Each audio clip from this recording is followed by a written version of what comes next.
سيدنا محمد يا رب صل وسلم دائما أبدا على حبيبي. السلام عليكم ورحمة الله وبركاته.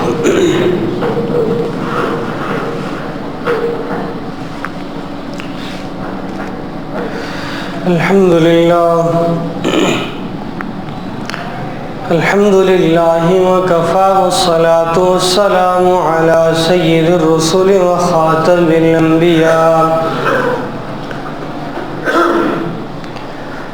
أما بعد فأعوذ بالله من شرور أنفسنا ومن سيئات أعمالنا. من يهده الله فلا مضل له ومن يضلله فلا هادي له. ونشهد أن لا إله إلا الله وحده لا شريك له.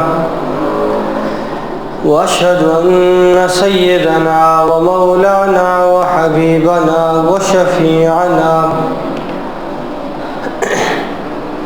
وشفيعنا وسندنا محمدا عبده ورسوله. أما بعد، أعوذ بالله من الشيطان الرجيم. بسم الله الرحمن الرحيم. إنا نحن نزلنا الذكر وإنا له لحافظون. صدق الله العظيم وصدق رسوله النبي الأمي الكريم، ونحن على ذلك لمن الشاهدين والشاكرين، والحمد لله رب العالمين. اللهم صل على محمد وعلى آل محمد كما صليت على إبراهيم وعلى آل إبراهيم إنك حميد مجيد. اللهم بارك على محمد وعلى آل محمد كما باركت على إبراهيم وعلى آل إبراهيم إنك حميد مجيد.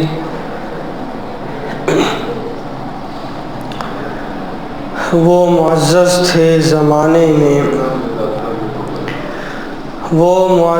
تھے زمانے میں مسلمان ہو کر، تم خوار ہوئے تارک قرآن ہو کر. محترم و مکرم سامعین،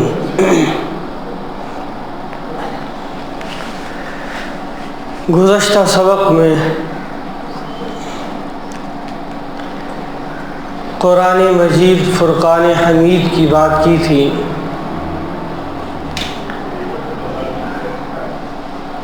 اور جو قرآن کے ساتھ جڑتا ہے،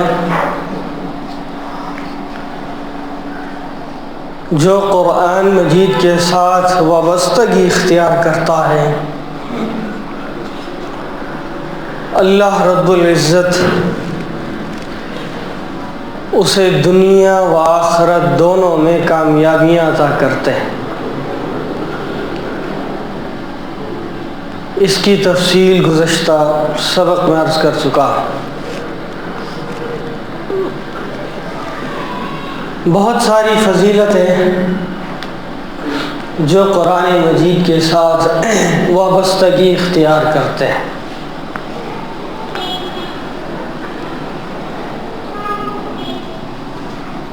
قرآن مجید کا سب سے بڑا فائدہ یہ ہے، جو قرآن کے ساتھ لگتا ہے، قرآن کو پڑھتا ہے، کل قیامت کے دن یہ قرآن اس کے حق میں سفارش کرے گا.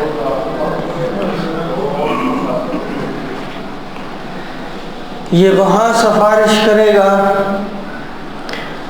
جہاں نہ اپنے کام آئیں گے، نہ خونی رشتے کام آئیں گے، نہ دنیا کے جو دوست احباب یہ چیزیں کام آئیں گی، جہاں نفسا نفسی کا عالم ہوگا، جہاں مال و دولت بھی کام نہیں آئے گا، وہاں کام آئے گا تو اللہ کا قرآن کام آئے گا۔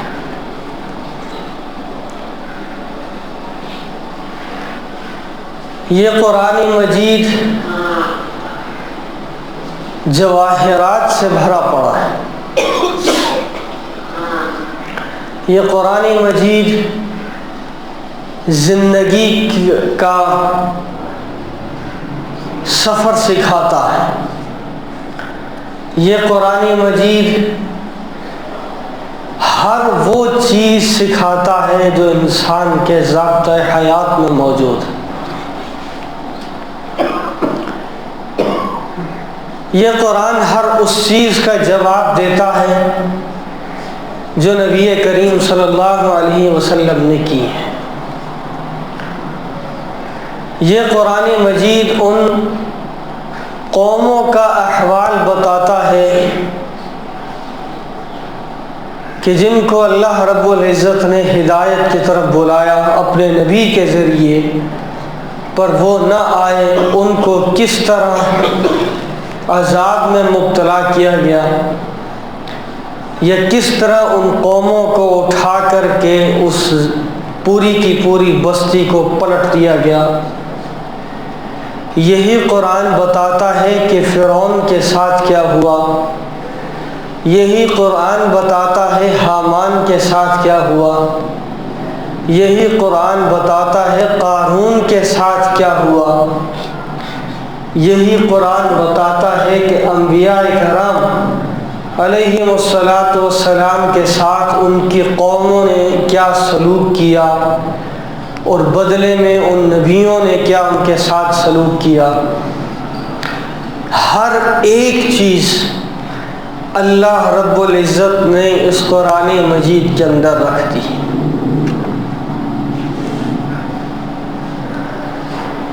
گزشتہ سبق میں ذکر کیا تھا کہ نبی کریم صلی اللہ علیہ وسلم فرما رہے ہیں کہ الف لام میم یہ ان الفاظ میں سے ہیں جن کا معنی، مطلب، ترجمہ اللہ کی ذات کے علاوہ کوئی نہیں جانتا۔ اس کو پڑھنے پر بھی اللہ رب العزت فرما رہے ہیں کہ ہر حرف پر نیکیاں دوں گا۔ پھر آگے نبی کریم صلی اللہ علیہ وسلم یہ بھی فرماتے ہیں کہ میں یہ نہیں کہتا کہ الف لام میم پورا حرف ہے، بلکہ میں یہ کہتا ہوں الف حرف، لام حرف، میم حرف، کہ الف بھی حرف ہے، لام بھی حرف ہے اور میم بھی حرف ہے۔ اب جو شخص صرف الف لام میم پڑھتا ہے اس پر اللہ رب العزت رحمتیں نازل کرتا ہے، اس کے گناہ معاف کرتا ہے، اس کے درجات کو بلند کرتا ہے۔ اگر کوئی شخص ایک پارے کی یا آدھے پارے کی، پاؤ کی یا ایک رکوع کی بھی تلاوت کرتا ہے تو وہ چند لمحوں کے اندر کتنی نیکیاں کما لیتا ہے۔ چند لمحوں کے اندر وہ کتنی بار اپنے رب سے ہم کلام ہو جاتا ہے۔ ان چند سیکنڈوں کے اندر وہ ایسا محسوس کرتا ہے کہ میرا رب سامنے بیٹھا ہے اور میں اسے اس کا کلام سنا رہا۔ اگر انسان سمجھے، غور کرے، فکر کرے، پھر یہ قرآن ایسے ایسے راز کھولتا ہے کہ انسان کے وہم و گمان میں بھی نہیں آتا۔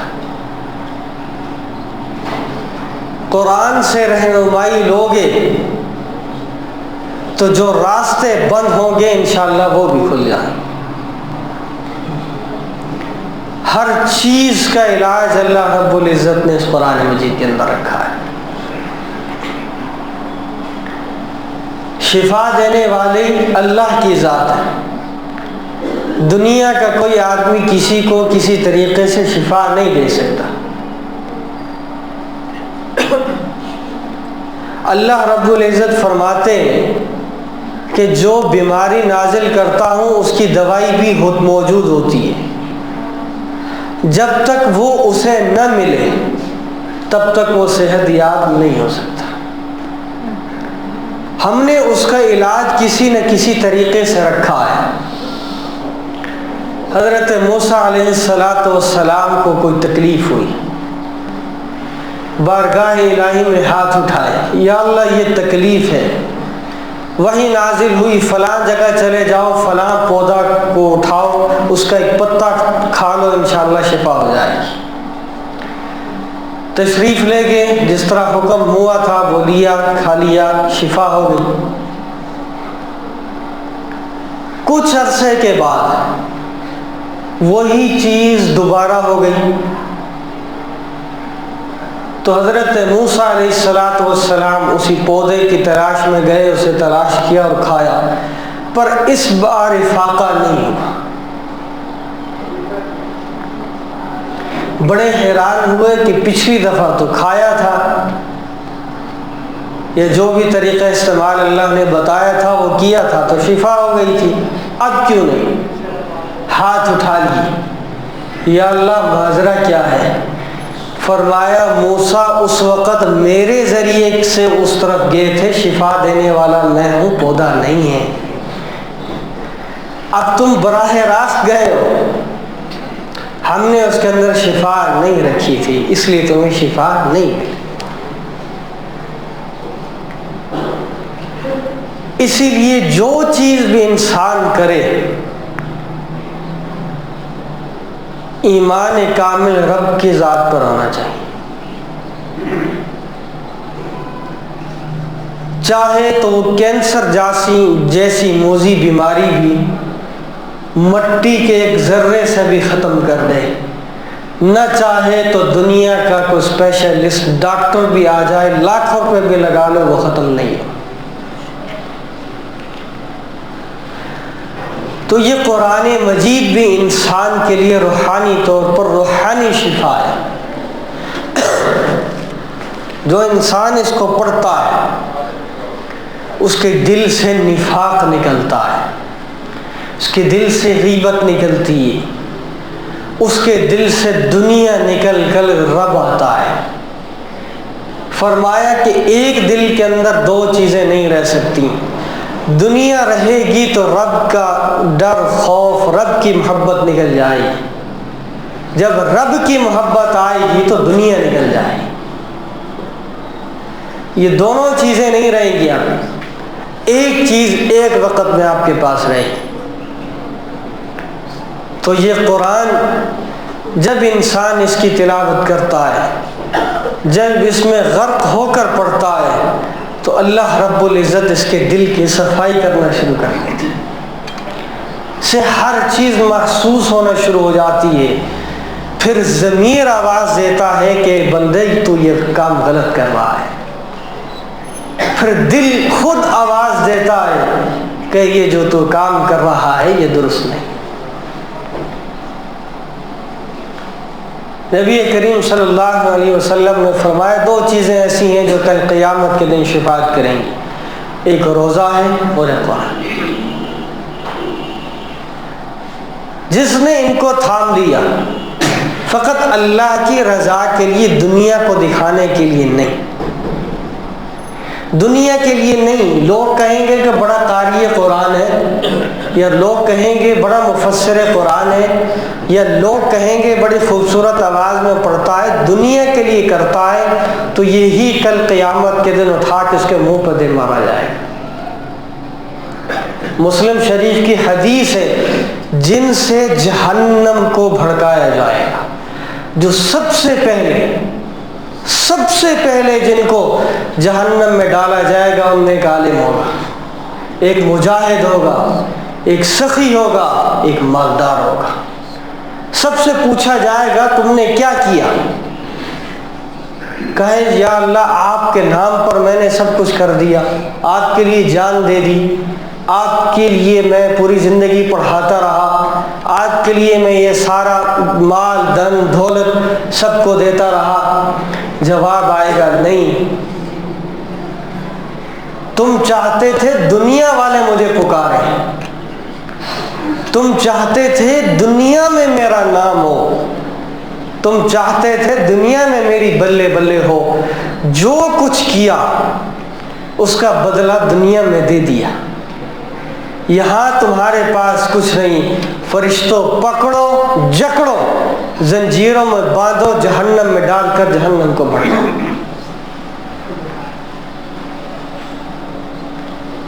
لیکن ہم جو بھی کرتے ہیں دنیا کے لیے کرتے ہیں، میرے دوست یہ کہیں گے، میرے گھر والے یہ کہیں گے، میرا حلقہ احباب یہ کہے گا، کبھی یہ نہیں سوچا میرا رب مجھ سے کیا کہے گا، کبھی نہیں سوچا میرا نبی مجھ سے کیا کہے گا، دنیا کا سوچ لیا، پر جس نے پیدا کیا اسے بھول گیا۔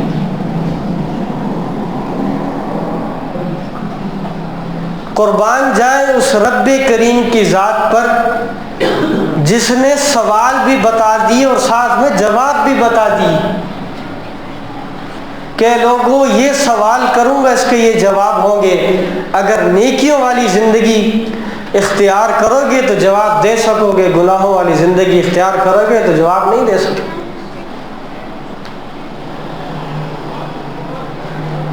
وہ بتلاتا ہے، وہ محسوس کرواتا ہے، لیکن ہم محسوس نہیں ہو رہے تھے۔ نبی کریم صلی اللہ علیہ وآلہ وسلم اس بات کے ذکر کیا کرتے تھے کہ لوگوں قرآن کو مضبوطی سے پکڑ لو قرآن کو، یہ تمہاری نجات کا ذریعہ بن جائے۔ صحابہ کرام کی جماعت دیکھ لیجیے، پڑھ رہے ہیں قرآن، کسی چیز کی انہیں ضرورت محسوس ہو تو آتے ہیں قرآن کی۔ یہ قرآن دنیا کی کتابوں جیسی نہیں ہے، اسے رب کہہ رہا ہے کہ اس کو اتارنے والے بھی ہم ہیں اور اس کی حفاظت کرنے والے بھی ہم۔ یہ قرآن مجید ایک ایسی کتاب ہے، نبی کریم صلی اللہ علیہ وسلم نے فرمایا کہ اسی وجہ سے اللہ کسی کو عزت دے گا اور کسی کو رسوائیاں دے گا۔ پوچھا گیا کیوں؟ کہ جس نے رب کے لیے کیا اللہ اسے عزت دے گا، جس نے دنیا کے لیے کیا اللہ اسے ذلت دے گا۔ جس نے فقط نام کے لیے، جو اس کی اصل حقیقت کو جانے بنا اس کو کرتا رہا، اور آج ہم لگے ہوئے جی قرآن مجید کی اس آیت کا یہ مفہوم ہے، یہ مفہوم ہے۔ ہم کسی عالم دین سے جا کر نہیں پوچھتے کہ یہاں قرآن کہنا کیا چاہتا ہے۔ ایک انگلش کی کتاب، لٹریچر کی کتاب کو ہم پوچھتے ہیں، سمجھ نہیں آتی، پروفیسر کے پاس جاتے ہیں، ٹیچر کے پاس جاتے ہیں، سر یہ چیز سمجھ نہیں آ رہی، یہ لائن سمجھ نہیں آ رہی، آپ اسے کائنڈلی سمجھا دیجیے۔ وہ کہے گا ٹائم نہیں ہے، ہم اس کے پیچھے پڑے رہتے ہیں، ٹائم دے دیجیے، ہم خود آپ کے پاس، آپ کے گھر آ کر سیکھ لیں گے، آپ کے دفتر میں آ کر سیکھ لیں گے۔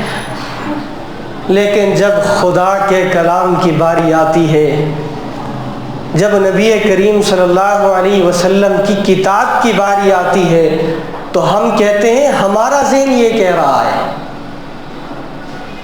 ہمارے ذہن میں یہ چیز آ رہی ہے۔ کیا دین اسلام ہمارا ذہن ہے؟ قطعاً نہیں۔ اسی لیے ہم خوار ہو رہے ہیں تارک قرآن کا۔ اقبال نے کہا تھا نا، وہ معزز تھے زمانے میں مسلمان ہو کر، ہم خوار ہو رہے ہیں تارک قرآن کا۔ دبائے جا رہے ہیں، ہر چیز ہم پر مسلط کی جا رہی ہے، سب کچھ ہو رہا ہے، ہر چیز کریں گے، پر قرآن کو ہم اس کے ساتھ وابستگی اختیار نہیں کریں۔ ہر چیز میں مسئلہ ڈھونڈیں گے، پر قرآن میں مسئلہ نہیں ڈھونڈیں۔ ہر چیز کو سیکھنے کی کوشش کریں گے، پر قرآن کو سیکھنے کی کوشش نہیں کریں۔ اور اسی کا نتیجہ کہ اسی ملک پاکستان کے اندر قرآن مجید کی آیات میں اور اس کے ترجموں میں تحریف کر کے مسلمانوں کے بچوں کو سکھایا جا رہا ہے۔ جہاں پر نبی کریم صلی اللہ علیہ وسلم کا نام اس میں گرامی ہے، وہاں پر مرزا غلام احمد قادیانی کو نبی بنا کر انہیں مسلمان کے بچوں کے ذہنوں میں بٹھایا جا رہا ہے۔ اپنے لحاظ سے قرآن مجید کا ترجمہ کر کے اسی پاکستان کی یونیورسٹیوں میں اس کتاب کو قرآن کا نام دے کر مسلمان کے بچوں کو بگاڑا جا رہا ہے۔ اور اس پر جب عدالت میں درخواست جاتی ہے،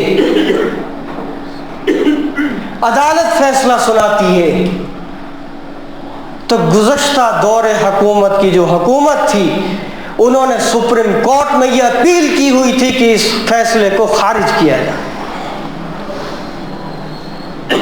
کہاں ہیں ہم مسلمان؟